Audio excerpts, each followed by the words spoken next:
First gangs I remember were in Brooklyn, because that's when my earliest period. I was like 9, 10, 11. Those were the periods I lived in Brooklyn. And I remember the older Puerto Ricans uh, coming back at night, some of them with stab wounds or being cut. Um, and I remember some of them getting ready to go to a rumble. I was a kid, and I remember the older guys that there was one guy that was living in our apartment, and I remember being in the bedroom when he was getting ready, and he had like putting stuff on the switchblade, he was closing it up and all this shit, and I'm like looking at him. He said, "Yeah, esta noche vamos a ir a pelear." I said, "Oh shit!" So they would go out and they would fight, and they were basically fighting Italians. Puerto Ricans began to move into neighborhoods where they were not wanted, and wherever they went, there was always issues. And like most gangs that set up, gangs start setting up to protect yourself, because if you don't protect yourself, you're gonna get run over, and that's how these gangs develop. So those were the early ones that I remember. Older guys, I was like in my 10, 11, 12, guys 18, 19, 20. I remember them going out, and those were major battles, because I remember some guys coming back, they were bleeding, some guys were stabbed, and they were just holding on to whatever this until they took them to the hospital. But it wasn't like machine guns and none of that shit back then. It was just like either switchblades, antennas from the fucking cars that they would cut up, and the thick part of the antenna, they would put it on a piece of wood. They put rubber bands. They put a 22 bullet in there, and they put a little thing that you can to close the doors. That shit that you use, the little lever. So they will wrap it up with a rubber band to the back, so you can hold it. So if you pick it up, it hits the 22, and a bullet will go. That was the early guns that I saw that these guys were making to go fight in freaking battles in Brooklyn.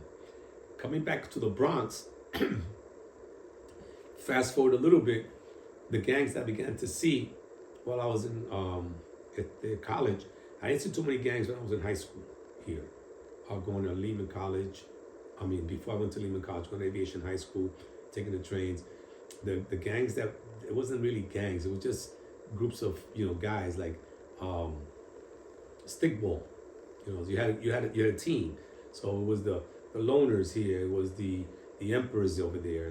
But it wasn't a gang. It was like a stickball, team that you can call them a gang. They were together all the time, but it wasn't like the gangs that we think of when we think of gangs that later on came, like the Savage Skulls and like the Savage Nomads and like the Black Spades or the Ghetto Brothers. All those gangs came later, and that they were more into a different realm. Some of them were like defending a little bit of the community, but some of them were also just going out there doing whatever crazy shit they had to do to survive in their neighborhood. And it was like their neighborhood, like this was it.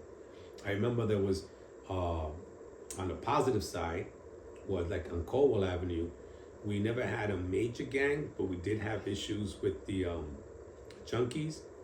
And instead of a gang, one we had with the an organization that we started called Justicia Latina Boricua, and we teamed up with the Young Lords, and we just basically put out a flyer, to the neighborhood, that if we caught anybody in our block who stole in our block and we caught them, that we were going to have revolutionary justice. Revolutionary justice meant that we're going to kick some ass. We're going to find you guilty. We're going to kick your ass if we catch you. So we put that flyer out to at least let people in our block know, if we catch you stealing here, we will go after it. That wasn't a gang, but that was between our group, the Justicia Latina Boricua, and the Young Lords. We got together and we said, we're going to protect our neighborhood. So I guess you could call that a gang. Don't call it a gang, but it was basically for protection. 70s, 80s. I think I'm not really good with dates, but I would think it would be right after during my college, and right after college. So it was like 70s and 80s, majority of them. And I remember that in the Young Lords, we would try to go and prevent gangs from fighting each other, and like gangbusters. And what we would do is we would go into certain communities, and we would try to bring in a reason to bring people together. So we would go and show films.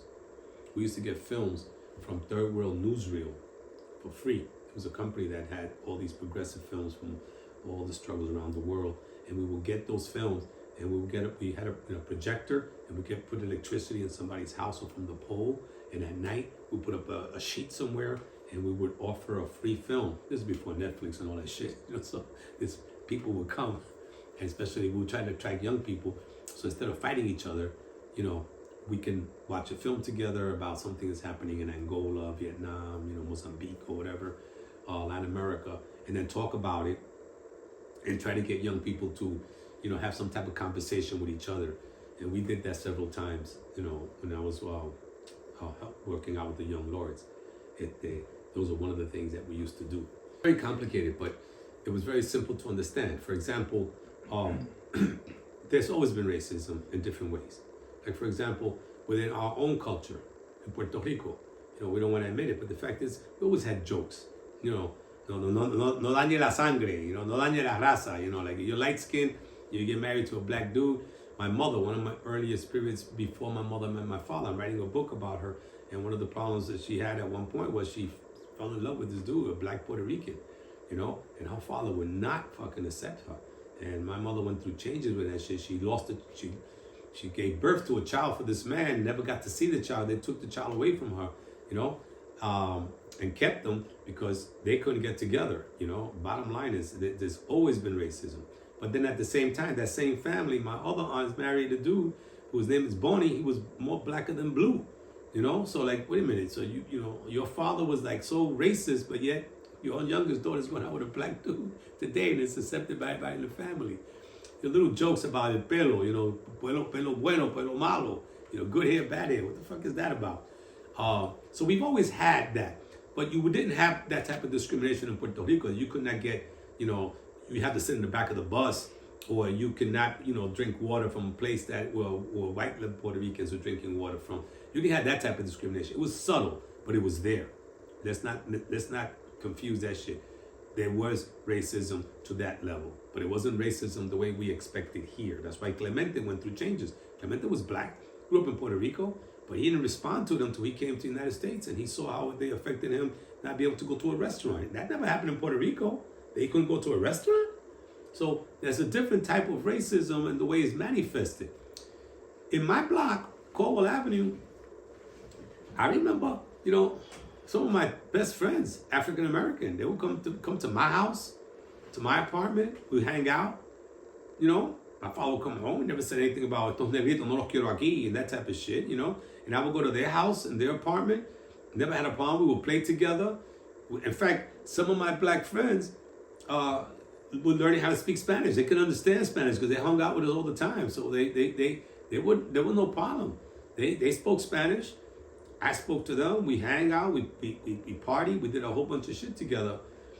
The type of discrimination we saw was later, and this is very direct.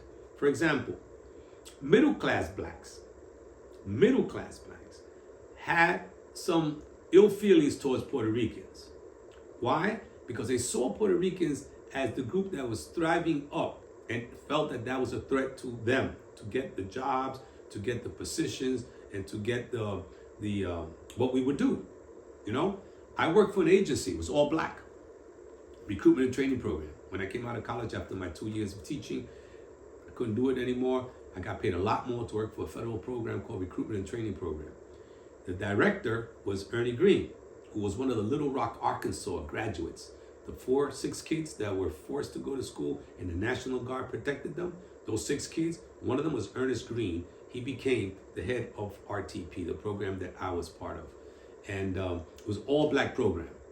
And I got hired to be in Harlem because every Puerto Rican they sent to Harlem got fired.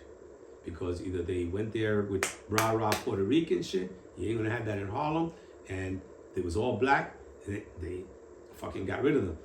Because I was a student leader at Lehman, my counsel, Socorro Texidor, who kept me in college, and I graduated from college, had a dinner for me in her house in Brooklyn. Her husband, Jose Jubieng, worked for a recruitment and training program, and they were looking for a Puerto Rican who was crazy, someone that was not afraid to deal with blacks, and at the same time was not going to go in there and try to fucking start a revolution, but how to finagle themselves. So they asked me. I was making $7,500 as a teacher. In order for me to make any more, I had to get a master's degree at the time to get up to $12,000. I was interviewed by this group in recruitment and training program. I never heard of them, but their job was to try to get blacks and Latinos into the labor unions, but the real labor unions, electricians, carpenters, in the trades union, not as a laborer, in the trades. And that was a contract from the Department of Labor to get Boricuas and blacks into that particular program. And we had offices in the South Bronx, Bed-Stuy, all the ghettos throughout the United States. We had 60 offices. The one in New York City, Harlem, was their prime office in the whole United States. And it was all black. But they knew that they had to deal with Latinos because, El Barrio was only like 4 blocks away. And it wasn't having it. So everybody that got there, every Latino, they got fired. So they asked me for an interview. I went for the interview on Fifth Avenue, the main headquarters.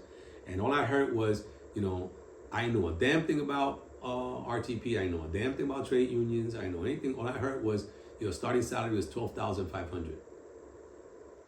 I said, yes. I said, yo, $12,500. I'm making $7,500 now. It's going to take me 2 years to get a master's degree to make it up to 12. If I stay in teaching, these guys going to pay me $12,500 to start. I'll do it. I don't know what the hell I'm going to do, but I'll do it. So they said, okay. They sent me to the Harlem office.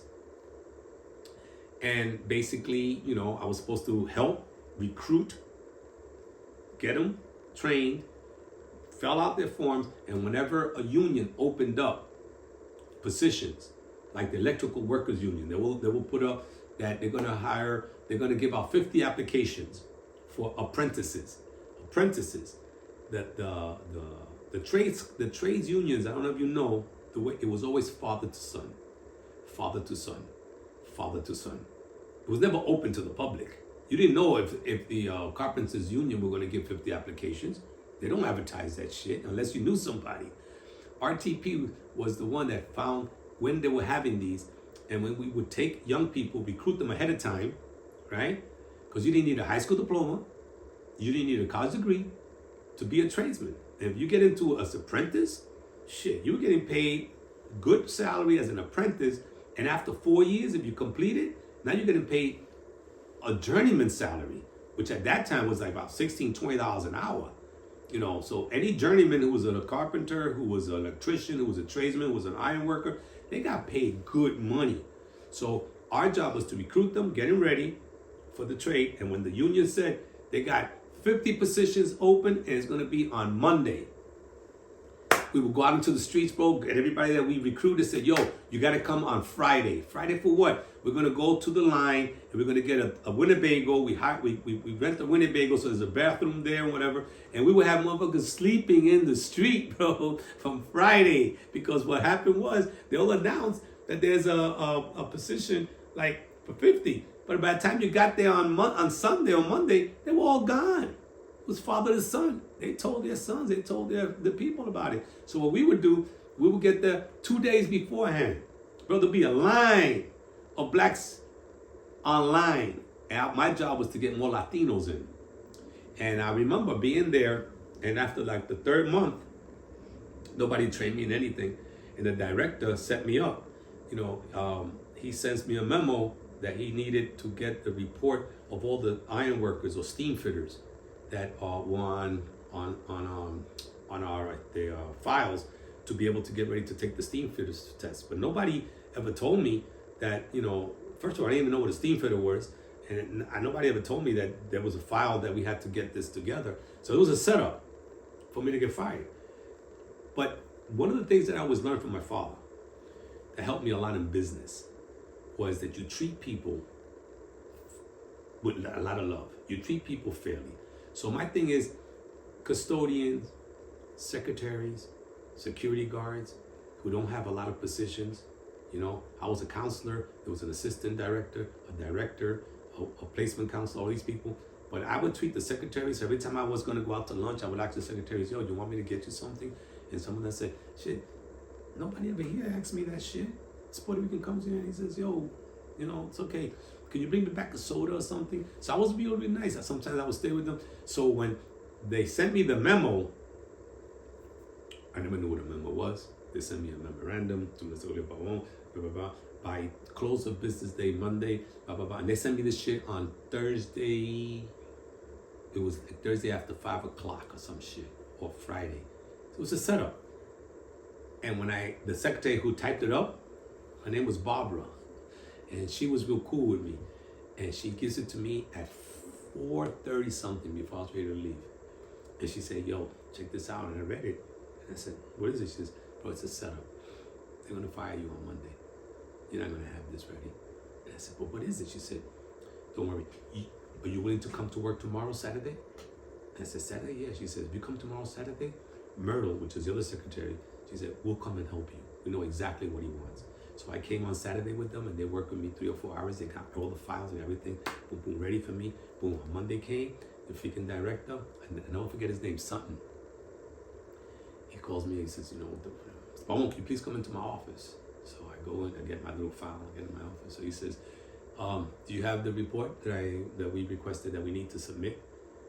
And I just stayed quiet. I said, yeah. And he was like, and when I gave it to him, he opened it up. And he saw it. And he was like, you can see in his face, bro, that it backfired. He ain't firing my ass. Like, he don't know how I got this shit. So he said, all right, thank you very much. And I went back and I kept my job. Not only did I keep my job, but I was the one that basically, of all the people there, of the other counselors, that had a BA degree.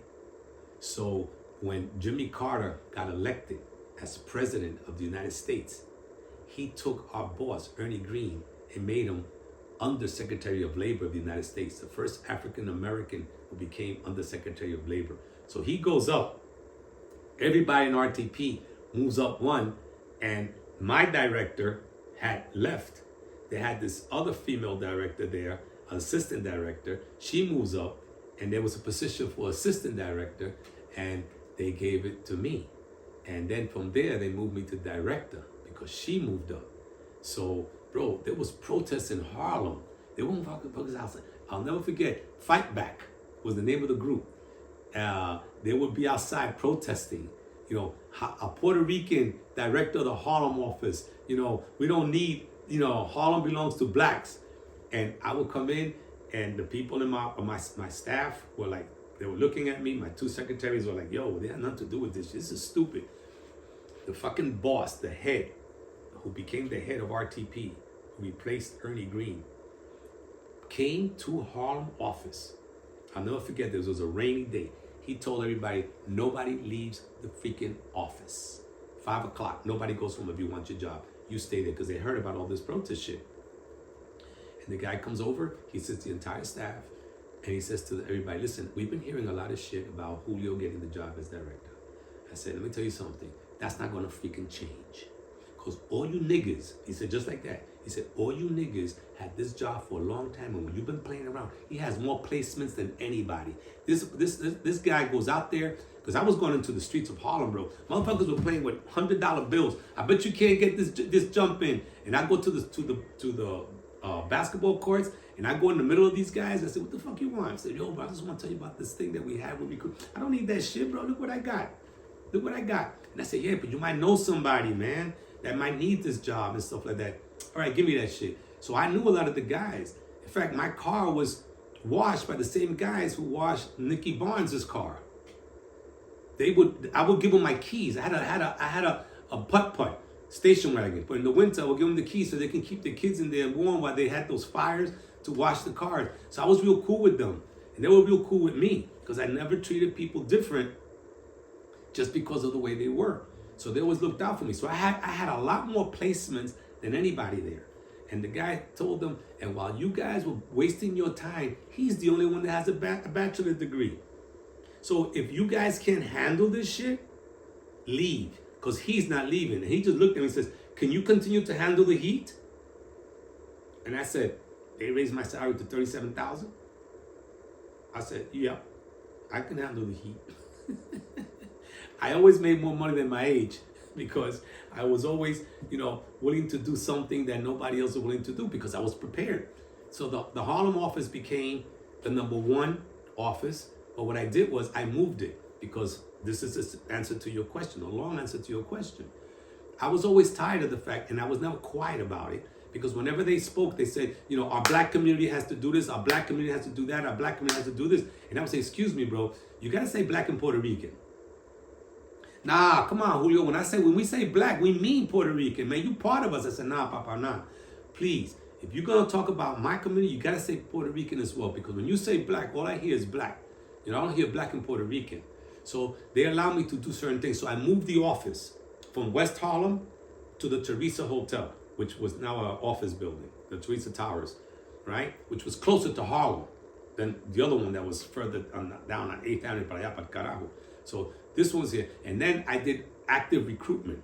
On Sundays, remember, Felipe Luciano and others had the Sunday salsa show. There was every Sunday from 12 o'clock to about 4, it was salsa. This is before Major La Mega and all this shit. So I went and I befriended these guys. So every time we had a recruitment, I would go to that radio station and I would talk about it, or I would give them the information and they would put it out. So bro, we would get a lot of Puerto Ricans that came to the Harlem office to apply to be a carpenter, to apply to be an electrician, steam fitter, or whatever. So we had a good type of relationship. But that level is because I was able to make an influence there. But outside of that, on the political side, this is where I learned that there was a difference. There was a difference. For example, I helped run the Serrano campaign when he ran for borough president. Serrano was the first Puerto Rican who ran for president of the Bronx against the wishes of a lot of people. Badillo was the first Puerto Rican borough president. He had the support of a lot of people. Badillo was a very smart man. He was a CPA. He was an attorney, and he made good alliances with people. After Badillo, it was basically, the Judíos prior to him and the Judíos and the Jews who came back afterwards, and the Irish. Simon Friedman, Bronx County chair, and they kept on promising Serrano, who was an up-and-coming, assemblyman, that he was going to be the next borough president of the Bronx. But they kept on denying it. Finally, Serrano got pissed off, which is very hard because Serrano hardly ever gets pissed off, and he decided to run against County. And I once told Serrano that if he ever ran against County, that I would definitely support him. I was never registered to vote. I didn't vote until I was 28 years old. I didn't believe in the electoral process until Serrano one day. I used to have some parties when I was in college, and Serrano would come to my parties when he was an assemblyman. And I would talk to him about what was really happening in the streets, because I was always in the streets. I had the softball leagues and whatever. So I would tell him, bro, you should do this, you should do that, you should do this. And he would listen as an assemblyman, but he wouldn't do it publicly, because we were like radicals and whatever. And we had some badass parties in Caldwell Avenue. So when Serrano became the candidate, and now he's running for borough president, he asked me if I can support him. And he said, you said that if I ever ran against County, that no support from County, you would support me. So I went to Albany, met with him, and that's what he wanted to do. He wanted to run for borough president. He asked me if I support him. I said, of course.